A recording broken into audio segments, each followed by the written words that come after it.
পেঁয়াজ রপ্তানির উপর শর্ত আগের চেয়ে শিথিল করার সিদ্ধান্ত নিয়েছে ভারত। দেশটি থেকে প্রতি টন পেঁয়াজ রপ্তানির ক্ষেত্রে সর্বনিম্ন $550 মূল্যের যে শর্ত ছিল সেটি প্রত্যাহার করার সিদ্ধান্ত নেওয়া হয়েছে।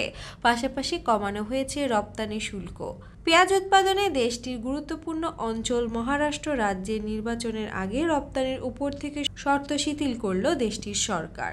দেশটির সংবাদ মাধ্যম জানিয়েছে, ভারতের directorate general of foreign trade শুক্রবার পেঁয়াজ সর্বনিম্ন রপ্তানি মূল্য বা মিনিমাম এক্সপোর্ট প্রাইস সংক্রান্ত শর্ত বাতিল করার সিদ্ধান্ত জানায়। এর ফলে ভারতীয় ব্যবসায়ীরা এখন যে কোনো দামে পেঁয়াজ রপ্তানি করতে পারবে বলে জানা গেছে। উল্লেখ্য, অভ্যন্তরীণ বাজারের দাম বেড়ে যাওয়ার কারণে ভারত এক পর্যায়ে পেঁয়াজ রপ্তানি পুরোপুরি বন্ধ করে দিয়েছিল। তবে এবছর মে মাসে রপ্তানির উপর থেকে নিষেধাজ্ঞা তুলে নিয়ে পেঁয়াজের সর্বনিম্ন রপ্তানি মূল্য $550 নির্ধারণ করে দেয়। এছাড়া রপ্তানির উপর 40% শুল্ক আরোপ করা হয়। ভারত বিশ্বের অন্যতম প্রধান পেঁয়াজ রপ্তানিকারক দেশ। বাংলাদেশ সহ অনেক দেশ ভারত থেকে পেঁয়াজ আমদানি করে।